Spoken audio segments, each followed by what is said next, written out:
Hello, hello, hello. I am Matt Williamson, coming to you from a gloomy, smoky Pittsburgh right now. It's kind of crazy. A weird effect on the world right now here. But anyway, not here to talk about that. What I am here to talk about is an ESPN list. Yep, it is list season, folks.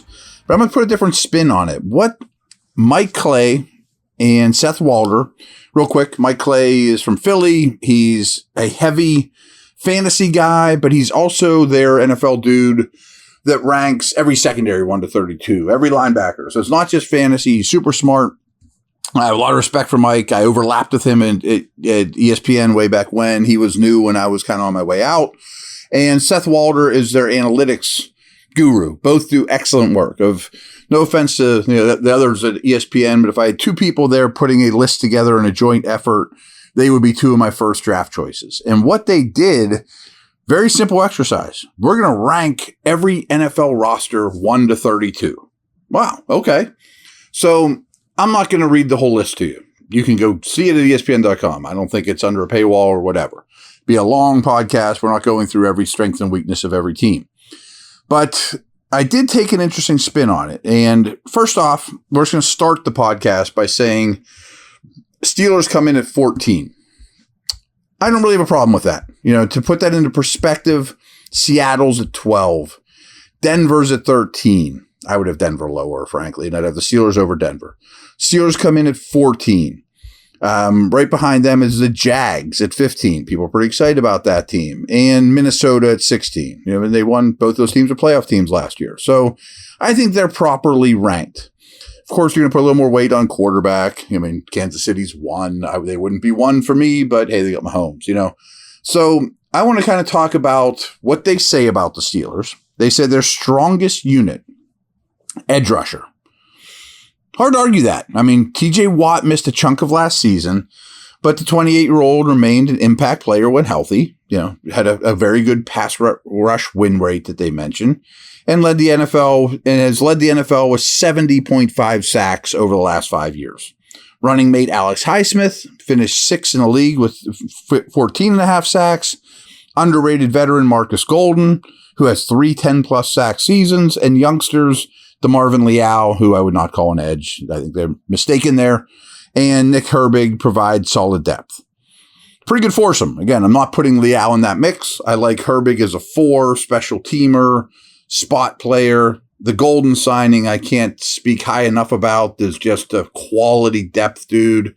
Highsmith's ascending, Watt's a star. So do you have any qualms with that? I think if you were to pick their strongest unit, edge rusher's pretty good. Pretty good. I think D tackle's pretty good as well.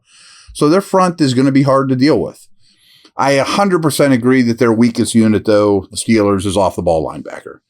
Sort of by design. They're not putting a ton of resources into it. If you're better, I'd rather be really strong in the secondary, really strong in the front. But off the ball linebacker was their weakest position group to me last year and remains that way, even though it's a total house clean. So here's what I say about them. Steelers made a full online change at inside linebacker during free agency, replacing Miles Jack and Devin Bush and Robert Spillane with Cole Holcomb, Landon Roberts, and Tanner Muse. We all know that. And Muse might play some more defense than we realize. Holcomb has been solid as an every down player in Washington the last 2 seasons, but Roberts and Muse have primarily been rotational players. Can't argue with any of that. And I do think Holcomb is solid with potential to be more than that. Not Jack Lambert, Kendall Belton, but more than solid. X factor. Some of these X factors are interesting. George Pickens. His 99 catch score, which was best in the whole league, and we've talked about that months ago, fueled a successful rookie year and gave Pickens the upside if he can develop as a route runner and get open more frequently. He posted a below average 48 open score last season, according to ESPN Analytics and Next Gen Stats. And this is what I've been telling you about Pickens. Really good catch point, really good hauling it in, contested catch guy, needs to get open more often, especially against zone. And some of that's just recognition, some of it's scheme. But what if Pickens is a star? I think that's not the craziest movie script to write, that he turns into a star. Non-starter to know, and this isn't one that I 100% agree with. They would not have been my pick. There's a lot of non-starters on this list that I would pick over Nick Herbig. Just talked about him being the fourth, in my opinion, edge guy. So I don't know how much he'll play. But at Wisconsin last season, Herbig had 11 sacks along with strong pressure rates. I do know that he scored really well in their analytical pressure rate stuff, as well as 11 sacks. That production gave him the 10th highest sacks projection in the entire draft class. That's something I didn't know and I thought was pretty interesting. I mean, of all the pass rushers in this class, he had the 10th best in terms of their analytics, despite being a fourth-round pick. So they think he's a steal, and a lot of that's production-based. And I get it. I mean, I'm not going to fight him that it's a good pick.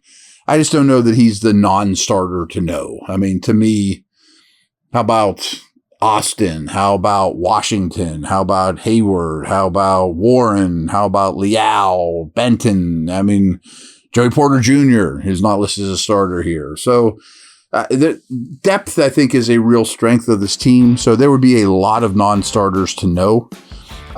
Break time, and then I found something interesting. Is I went through this list. I'll tell you in the backside. Let's take a little break, sip of water time.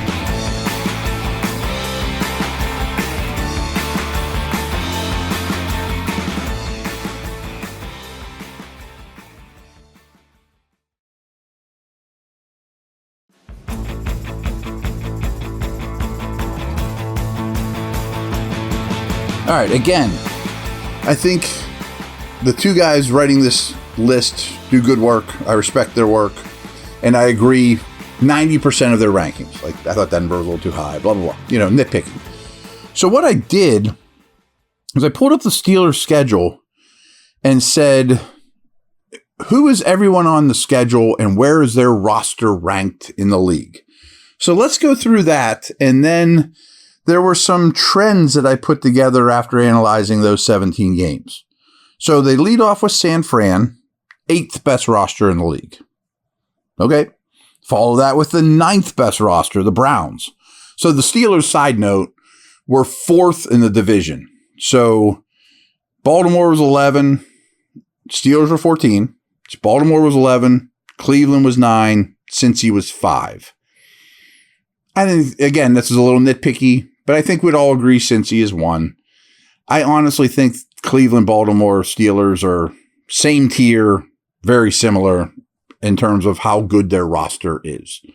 So anyway, you lead off with San Fran, the 8th best roster. Then you got the Browns, 9th best roster.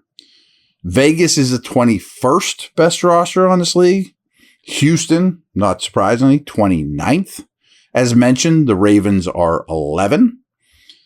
Then you have a bye. So you get 3 of those tough games, or, games that have supposedly a better roster than you out of the way before the bye. And then you come back and play the Rams, who had the 31st, second to worst. Jacksonville's right in your neighborhood, as mentioned. That's 15. And then in week 9, you get Tennessee, the 28th best roster. Bad. And then you come back and play the Packers, who they have as the 23rd best roster. Then you get back-to-back games against the Ohio teams. Cleveland, they're 9th. Cincy, that's 5. First time you play the Bengals. And then you get the 32nd best roster, your Arizona Cardinals. And I can't agree more. Their roster is horrible. New England's one of the AFC teams lower than the Steelers as well. They come in at 20. You get them in week 14. The Colts, 30th overall in roster. You get them in week 15. Bengals again, so they're number 5. Seattle, you finish it out with teams that are on your tier in terms of roster. And who knows what the teams will look like in 17 and 18. But you get Seattle at 12, best roster. Baltimore with the 11th best roster. So here's what I did, though, is I added up all those rosters, 8 plus 9 plus 21, blah, blah, blah, blah. Divided it by 17.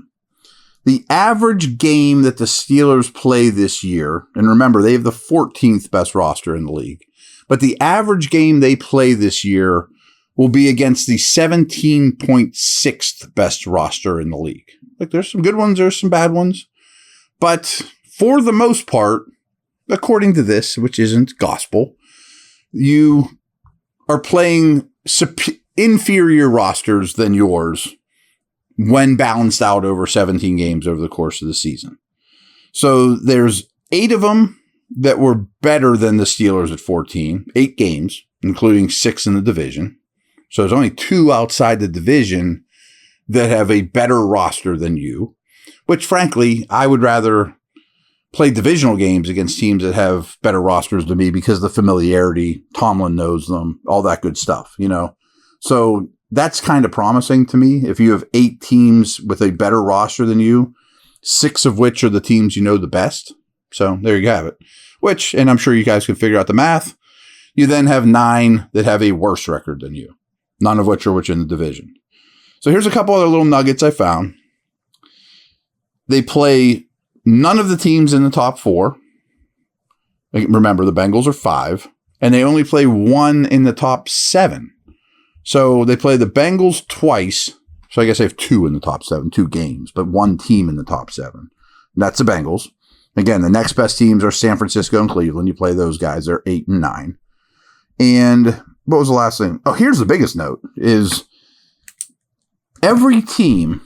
So 32nd ranked team, 31, 30, 29, 28. The 5 worst teams on this list, what they think are the 5 worst rosters in the league, all are on the Steelers schedule. Every one of them. I mean, the 5 worst rosters in the league. Does that mean you're guaranteed to go 5-0 against them? Absolutely not. That's not how the league works. You lose games you shouldn't. The other guys get paid too. But if you win 4 or 5 of those games, I mean, you certainly could sweep them, but you probably should win 4 or 5. That gets you to 4 or 5 wins right there against the easiest portion of your schedule. Splitting the division, even if you win 2 out of 6 in the division, I mean, you're still going to be right in the hunt. So this schedule and just another way of looking at it, I found it fun. You know, so overall, the Steelers are the 14th best roster. Their opponents collectively have the 17.6 best roster. And none of the top 4, 1 in the top 7, every team in the bottom 5. All right, now that was fun, over and out. Take care.